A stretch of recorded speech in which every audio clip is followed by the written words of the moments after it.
Welcome back to Physics 151 Online. Today I'll give an introduction to the subject of mechanics. Here's the outline for where we're going in this part of the course. Kinematics and mechanics. I'll discuss the connection between those two subjects, give an introduction to Newton's laws of motion, talk about common forces in nature, and then move on to illustrate problem solving using Newton's laws, and then some special situations involving frictional forces, and then ultimately the dynamics of circular motion. Kinematics, which is what we've been studying up till this point in the course, is simply concerned with the relationship for a moving object between its position, velocity, and acceleration, of course in terms of the time. And kinematics doesn't really worry about the origin of the motion, what caused an object to be accelerating or moving, and that's where mechanics comes in. Mechanics is the study of the relationship between forces that an object experiences and then the motion or change in motion that results from the action of those forces. To give a little bit of historical background, because it's important for us to understand why sometimes we have misconceptions about the relationship between forces and motion. From the time of the ancient Greeks almost until the time of Galileo in the late 1500s and early 1600s, the so-called natural state of an object was thought to be at rest. And so just based on this assumption or this philosophy, it was assumed there was a direct connection between the force on an object, whatever an external agent might do to it, and the object's velocity. And this makes sense in our everyday life.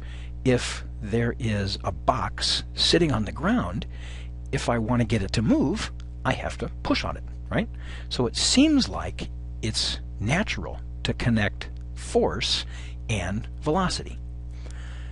And as a result, it was thought that a non-zero force implied a non-zero velocity, and so on.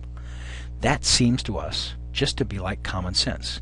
And yet, Galileo and Newton showed that that idea is wrong.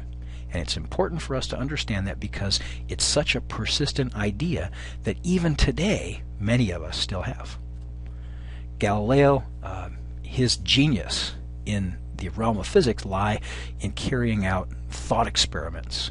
And this was one of the things that really enabled him to develop what he called the principle of inertia, which was an early version of Newton's first law of motion.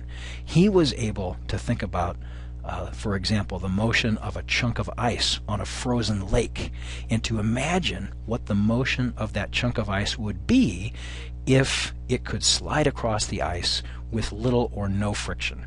And so, as a result of this mental ability, Galileo was able to come up with a very good idea of the correct relationship between force and motion.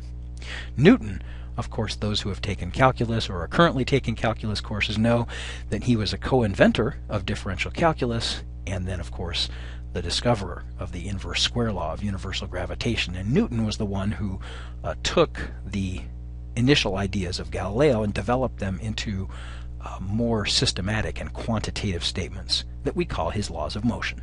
And so let's just do a very brief survey of the laws of motion, and our understanding and application of these laws will be put to the test as we solve problems in this part of the course. So the first law, one way to state it is to say that an object moves with a constant velocity or remains at rest, which is simply a situation of velocity equal to zero, unless it's acted upon by a net external force. Now, what do we mean by a force? Another word for a force is an influence or an interaction that one agent brings about upon another upon an object. So an agent acting on an object provides a force. And the first law says that if there's not a net external force, then you've got a constant velocity. If there is a net external force, by implication, then the velocity is going to change.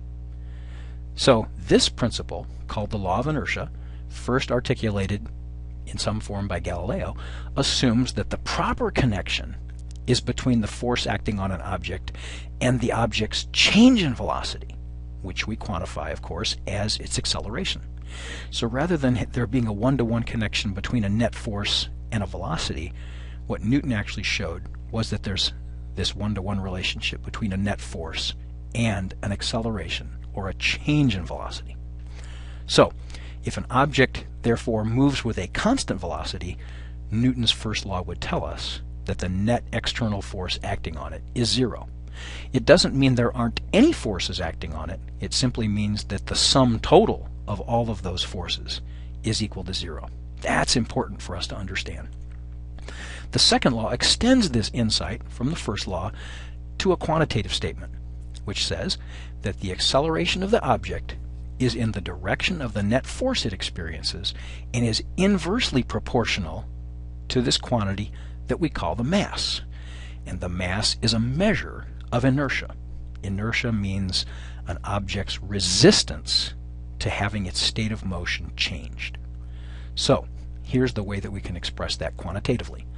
That statement in words can be written down as the acceleration, and remember it's a vector because it has not only magnitude but direction. The acceleration is equal to the sum of all of the possible vector forces acting on the object divided by its mass. Right? Acceleration is proportional to the net force, and the proportionality constant is 1 over the mass. This summation notation, which you're probably familiar with, but just in case you're not, it means sum. It's the Greek letter sigma. And the index I simply means that there are a number of different forces potentially that could act on the object, and what we do is we add them all up. And so if we solve for that sum of all the forces, we get the more familiar form of Newton's second law, which is that the sum of the forces is equal to the mass times the acceleration. The first equation, though, on the left-hand side, to me makes more sense because A is the effect that is produced by the cause of having forces, net forces, acting on an object. So another way to understand this statement is that in some sense it's the definition of mass. It gives a quantitative definition of mass as the proportionality constant between the net force and the acceleration. So for a particular net force, an object that has a large mass is going to experience a smaller acceleration, and vice versa. An object with a small mass will experience a larger acceleration for the same net force that's being applied.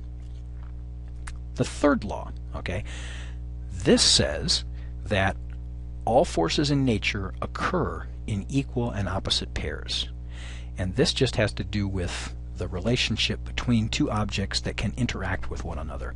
If object A exerts a force on object B, then object B must exert an equal and an opposite force on object A. And I can draw a sketch to show this. We've got a ball and a block, A and B, and the force that B exerts on A is indicated with the arrow pointing to the left, while the force that A exerts on B is indicated by the arrow pointing to the right. And so both of these forces exist if A and B can interact with one another, and Newton's third law says that in fact these two forces are equal in magnitude and opposite in direction. Sometimes these kinds of forces are referred to as an action-reaction pair, because if A exerts a force on B, then B must also be exerting a force on A. Imagine pounding a nail with a hammer. All right, when you strike the head of the nail with the hammer is exerting a force on the nail. And yet at the same time, the nail is exerting a force on the hammer, right? Because the hammer's motion changes radically when it makes contact with the nail. That means the nail has exerted a force on the hammer to change its state of motion. At the same time, when the hammer hits the nail goes into the block of wood. And so its state of motion changes as well. And this principle, it's not so important initially when we first start just talking about Newton's second law and apply it to problems involving a single object. But quite often we will have more than one object in the same problem that exerts forces on one another. And the third law is very important because it helps us figure out what the relationship is between forces that are exerted on different objects. Okay, one important qualification about Newton's laws is important to keep in mind that Newton's laws are only valid in so-called inertial frames of reference. An inertial frame of reference is one that's not accelerating. So if you're driving in a car down the road at a constant speed and you're not turning, that means your velocity is constant and you're not accelerating. That is an inertial frame of reference. And for a person who's in that car, Newton's laws would be valid in the same form that we've just written them down. However, if one is, for example, in that same car and it's initially at rest and you press the gas pedal and now it's coming up to speed, so its velocity is increasing, that is a non-inertial reference frame because that object is accelerating. And so the take-home lesson here is simply that the accelerations and forces that we use to write down Newton's laws must be those measured by an observer that is in an inertial reference frame. And so for that car accelerating down the road, an observer standing and watching it from the side would be able to write down Newton's laws, but someone who's in the car would not be able to write them down in the form that we have them here. And that can sometimes be an important distinction. So common forces in nature. We're going to go through just a couple of them here, and there are some simple relationships that hold true for these. Weight is a common force in nature, and that's the force with which one object attracts another object, particularly a massive object like the Earth. So if an object with a mass m, such as a ball, is near the surface of the Earth, we know by our experience that it falls downward. And so it experiences a force from the Earth pulling it down towards the center of the Earth. And our experience shows us that the force that's associated with that situation is equal in magnitude to the mass of the object times a constant. And that constant g is simply what we mean by the Earth's gravitational acceleration. W represents the weight force, which is the force of the Earth pulling down on that mass. So that's what we mean by weight, and that's often a starting point in many problems for objects that are moving or even at rest near the Earth's surface. Another situation that commonly arises is when one object is resting on top of another object, or simply two objects that are in contact with one another. So the direction of a contact force is always perpendicular to the surface of contact.